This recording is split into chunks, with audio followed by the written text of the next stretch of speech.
નમસ્કાર. News of Gandhinagar daily headlines today. તાત્કાલિક Tehran છોડો, એડ્રેસ ફોન નંબર આપો. ઈરાનમાં ફસાયેલા ભારતીયો માટે એડવાઇઝરી. ભારત આવતા 3 બોઇંગ ડ્રીમલાઇનર વિમાનોએ પરત જવું પડ્યું. ઇન્ડિગો વિમાનનું નાગપુરમાં ઇમરજન્સી લેન્ડિંગ બોમ્બથી ઉડાવી દેવાની મળી ધમકી.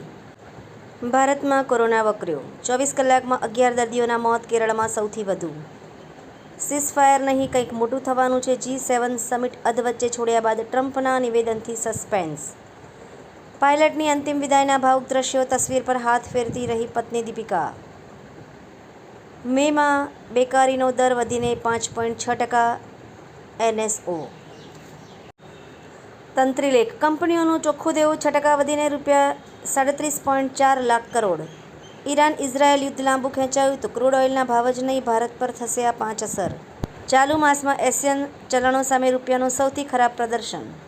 પ્રધાનમંત્રી મોદીએ સાયપ્રસના રાષ્ટ્રપતિ ક્રિસ્ટોડોલિસ સાથે વાતચીત કરી.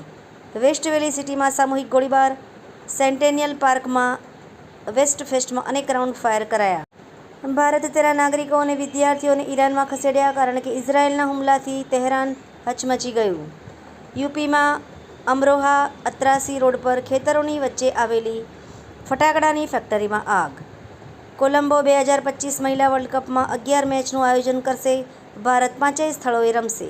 મુંબઈની 2 પ્રખ્યાત શાળાઓને બોમ્બથી ઉડાવી દેવાની ધમકી. એનોજી સાહિત્ય સરિતા ગ્રુપ. વિષય વિમાન દુર્ઘટના.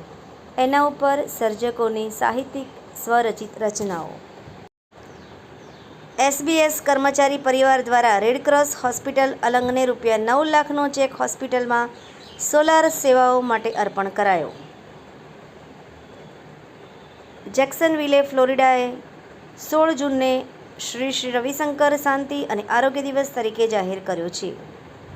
અમદાવાદ ખાતે વિમાન દુર્ઘટનામાં મૃત્યુ પામેલા ડાકોરના મૃતક સ્વ શ્રી પૂર્ણિમાબેન પટેલની સન્માનભેર અંતિમ વિધિ કરવામાં આવી.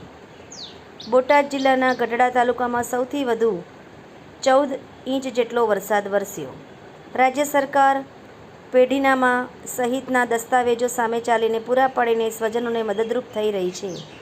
આભાર. મીનાક્ષી રાવલ, ગાંધીનગર.